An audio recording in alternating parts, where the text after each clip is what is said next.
At this point in time, my peers and I have learned a little or a lot about the continent of Africa, whether it be the culture, the hundreds of languages and dialects, or the culture and the food, obviously. But what we got to go into just in a little bit of depth was the importance of hair, specifically in our professional hairdressers world. This is a short video. Wadhim Yohanna is a 20-year-old woman living in Bauchi, Nigeria with her parents. She's from a family of 10.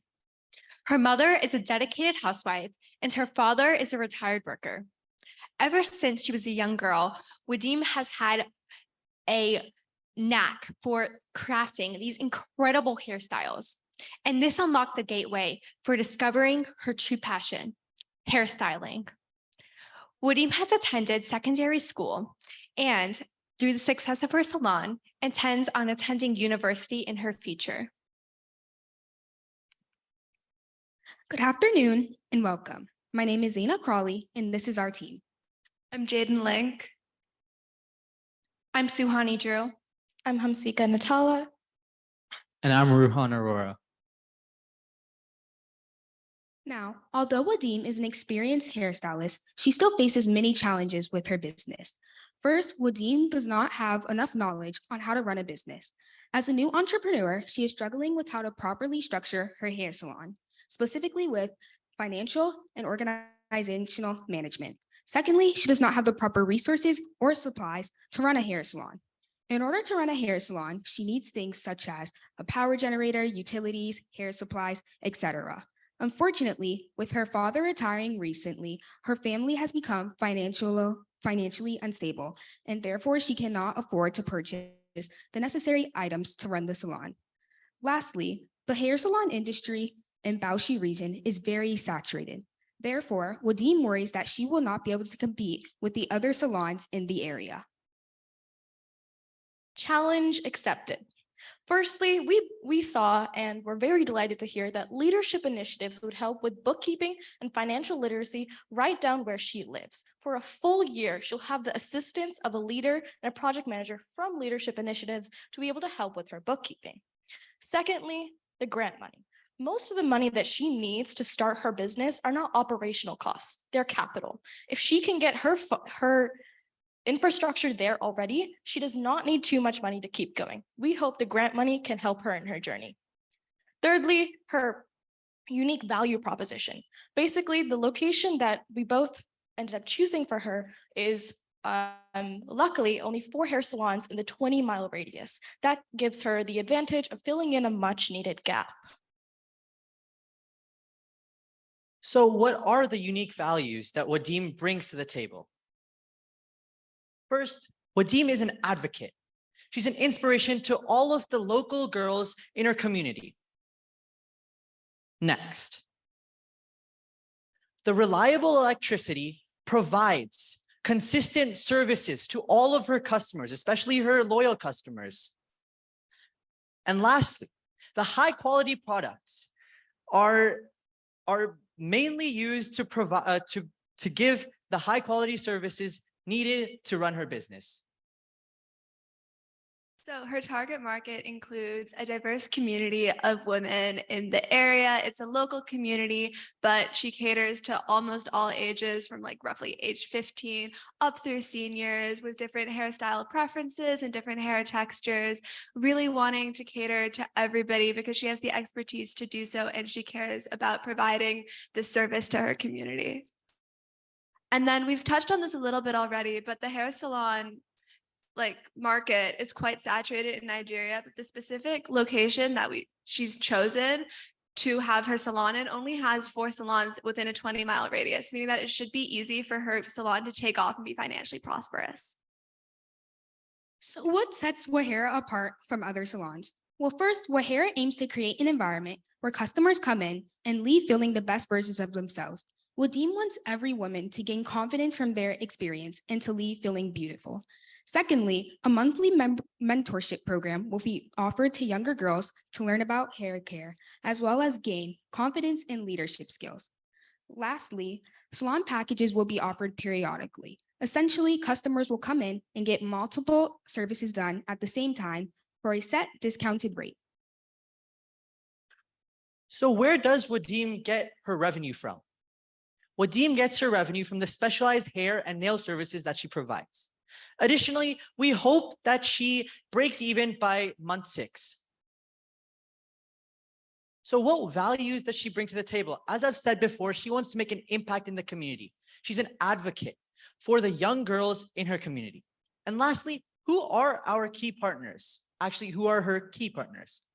Her key partners are leadership initiatives who will provide her with the grant money, and her suppliers, of course, who will provide her with the high quality products needed to provide the high quality services. So where is your grant money actually going to go? The 3 biggest investments are the power generator, the beauty supplies, and the location. The power generator is important because, as so many groups have mentioned before, Nigeria has rolling power, meaning that this will be crucial for the maintenance of her business. The beauty supply costs include 6 months supplies worth of hair supplies and nail supplies. 6 months is the time period selected because this is how long we expect it will take for her to generate enough revenue that she can continue these expenses on her own while still maintaining some profit. And then location, this figure up here includes the cost for rent for a full fiscal year plus utilities. The salon will be located at the Basma Plaza. This area offers several benefits, including security services, maintenance support, and parking spaces. It also has access to basic amenities such as water, fuel, power, and electricity. Our implementation plan includes 5 phases that are laid out across 12 months. Phase 1 focuses on gathering all the necessary materials and acquiring a location. Moreover, Wahera will be opening. In phase 2, the mentoring program will be implemented. And in phase 3, Wahera hopes to reach 200 plus customers. By phase 4, Wadhim hopes to have broken even. By this, she means that she wants her projected revenue to catch up to her operational costs so that she can begin to see a profit. And lastly, in phase 5, more services will be added and a spa will be introduced to the salon. Additionally, employees will be added to improve business efficiency and to enhance business growth. So how are we going to evaluate her success? Firstly, we're going to go over revenue. Let's see how much money that she makes at the end of every week, the end of every month, and obviously by the 6-month mark, we want to see her breaking even or very close to it. Secondly, we'll mention the average transaction value. How much is each customer going to go in and spend in each time? And we put in a way to calculate that.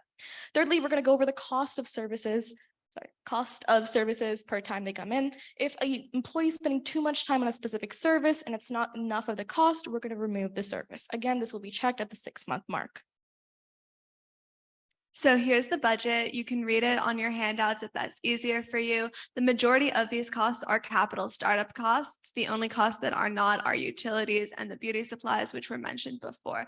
I want to note that utilities does include the cost of fuel for the power generator and all other utilities you'd expect to need to pay at a rental property, except for water, because interestingly enough, water is actually a free resource in Nigeria, which is something interesting we learned.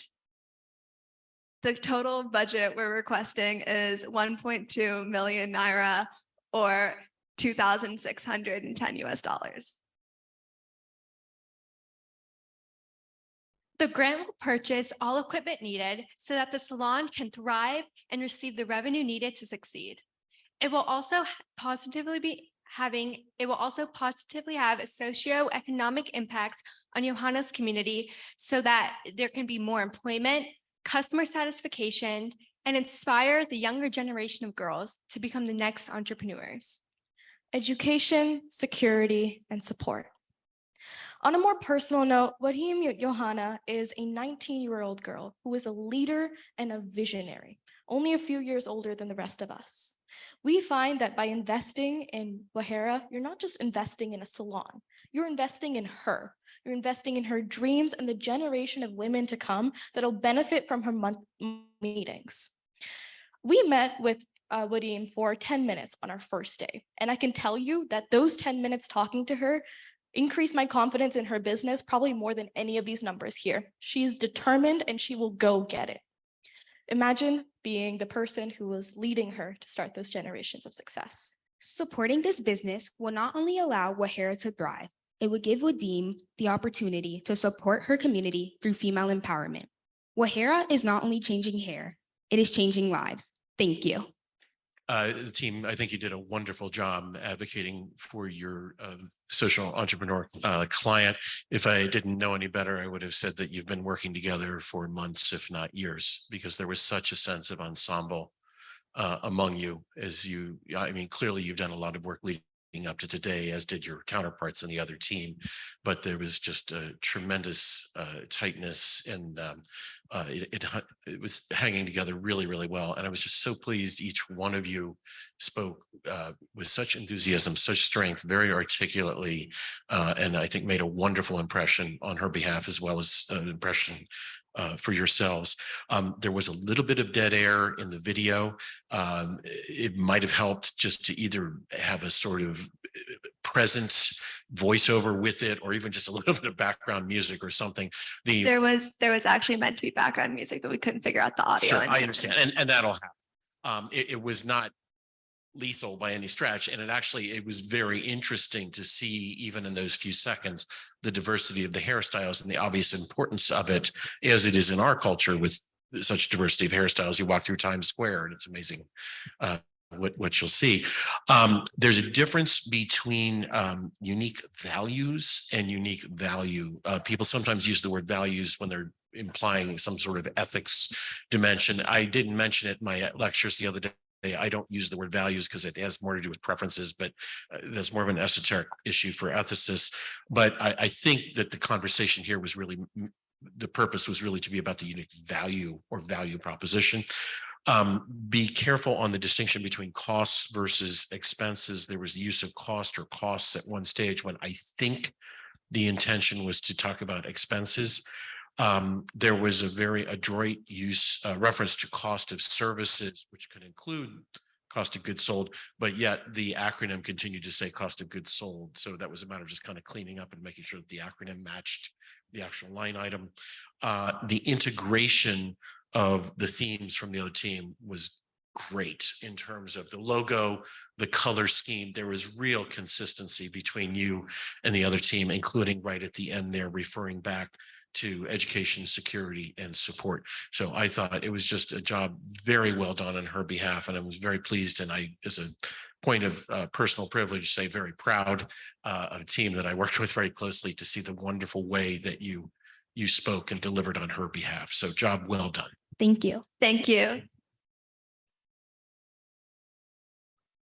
Well, guys, from the moment you started your presentation, I keep saying, wow, wow, wow, wow, wow, up to the end of your presentation. This is one of the best presentation I can vouch for.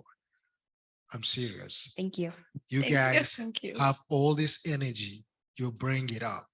And each and every one of you really participated so well. You represent your business partner and you really show that you care. You bring out so many information that is so obvious, so clear to everyone here, that I believe that if, like Ahmed said, that you feel like just putting hands into my pocket and just, give it to you right here and there, just to say that, hey, go ahead and have this implemented. So this is really a great presentation. You guys should be proud of yourself that you work. I don't know, maybe you get like all the secrets from because you're the last presenters, but it was really, really perfect. I love it. You guys really did a great job, and be proud of yourself. Thank you so much. That means a lot. Thank you. Just to be clear, we're not the ones giving out the funding from our pockets. It's the effort of many folks that are doing some great fundraising work here. But definitely, I think everything here resonates. You guys did a great job. You put some effort into it. I love the extra step in putting out, because it's hard to see those numbers sometimes on the screen. And I like the way that you put the presentation together to, give us the opportunity to take a look at this more closely. It's clear that there's a lot of thought into this. It's clear that you're also passionate about supporting the business owner as well. I like the tie in, it's right there, even your final conclusion slide, with the actual person, right? And also the brand right there. So I love it. It looks great. There was a piece that you guys had talked about that really also made me feel that you and the previous team were really communicated. Am I right? Did you guys communicate? Yes. So you can feel that, just like I had mentioned it earlier with the other team, you can sense that there's communication. When there's no communication and there's no coordination in supporting an individual, you can get that feeling. So I'm glad that came across, as you guys were presenting your portion of it too. So wonderful work, guys. Great. Thank you. Thank you.